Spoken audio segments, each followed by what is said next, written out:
Alex Meruelo, who by all accounts made no inroads in the Arizona business community, made no inroads with his own employees, did nothing politically to bring Arizona, the state, and Phoenix, the city, to the table. I'm not going to hold that over my head. Hoist the Morello's not here anymore cup.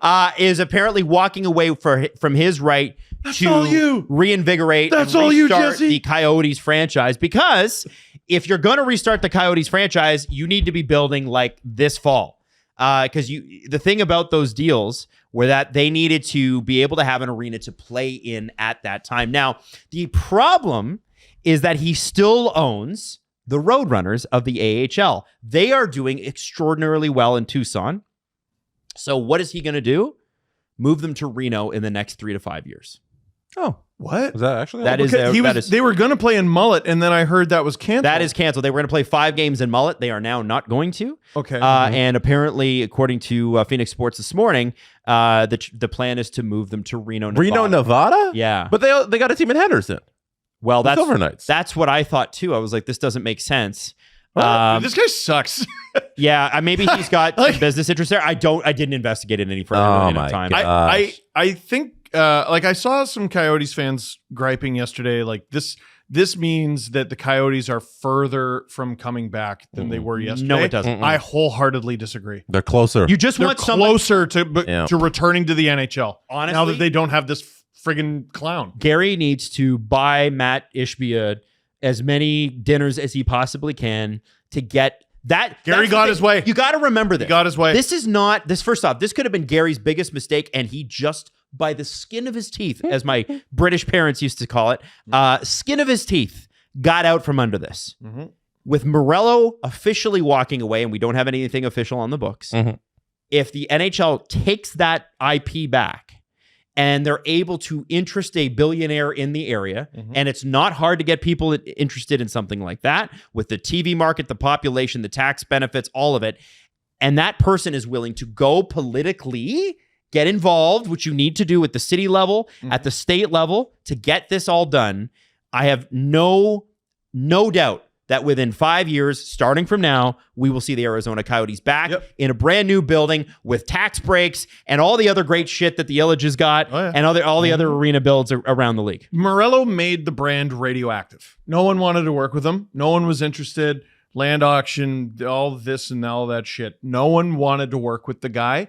The fact that he's not there, it is better to have nobody there right now than it is to have him there.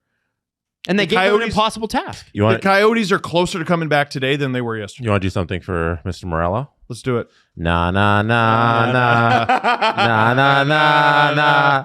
Hey. Goodbye. Good riddance to this man. Arizona hockey is so much in a such better position right now that Morelo's out of there, because nobody trusted him. Nobody in city council, in any type of government, in any type of city planning wanted to work with this individual, and that speaks to who he is and how he does business and all that things. So the fact that, and now we get some answers to our questions that we had Adam last episode, because we were wondering, like, does he have to sell the rights to somebody else? Does he have to sell them back to the NHL? It sounds like he just can walk away from it because he didn't have any rights to sell anything. That's right. Which is awesome for the NHL, because we just get this back, and now we get to go sell an expansion franchise for $2 billion to some billionaire, and we get all this money. He needs no part of pro sports. He needs to go do his gambling thing, he'll build his hotels and all that, but stay away from pro sports because it didn't work out here. Ooh, and it would have never. The Canadian media with their They're accurate reporting? Yeah. Shut up. Hit the bricks. Yeah. Hit the bricks. I got a little tired of that, and I think it's become very, very interesting to see how the media down there has turned against him when they were pro him for a long, long time, believed a lot of the shit that he fed. And I understand why. I understand why. The reason why is you want the Coyotes to continue, and you want to believe that this person who's saying all these great things are true. There's nothing wrong with wanting to believe. There's absolutely nothing wrong. And I think that a lot of the reporting didn't really start to get aggressive until the end.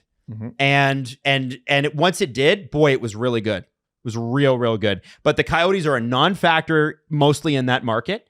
And rightfully so. They've been goofed around for years. And I think now when people got serious about this guy, when they actually took him to task, it fell apart in a matter of weeks, guys. The auction plan looked like a good plan. You know, it looked like, oh, here's everything we're going to do. Yeah, like all the ones before it. Here's the avenue to do it. And I was like, oh, yeah, this is a great plan. Everybody, Arizona's going to be safe. But then when it's time to execute any plan they've had over the 20 years the team was in Arizona, they were never able to do it. And it, like you just said, it fell apart at the seams anytime that they tried to move forward. And this is the last thing. You know? Yeah. It's like never again. Never again with this individual. Let's until there's an arena there where you can actually play. Don't bring the team back. It's all done. Everybody can finally fucking move on from this story, and then in 5 years we can get expansion franchise if that's what they want to do. Yeah, so, and it might, you know, honestly, it might be Atlanta and Houston before this. And Scott Howison, who's the head of the AHL, or at least was the head of the it still is the head of the former GM general manager. He at very least was former GM of the Blue Jackets. I believe he was just extended this spring. That's why I'm questioning myself. But Scott Howison needs to find a way to get him to sell the Roadrunners. If you have an AHL team with great attendance, you keep them there. What are you moving them for? What are you doing? And they've been there for what, 20 years since they left Toronto? Because it was That's right. It was the Toronto Roadrunners for like 2 years or whatever it was. Sell it to the Smith Group, like Brian. Like go sell it to them. Yeah, so Utah can have their AHL team. Like give them their team. Maybe he wanted to move them to Reno to get closer to Utah. I have no idea. Because Reno doesn't make sense. Yeah, I don't know. Anyway.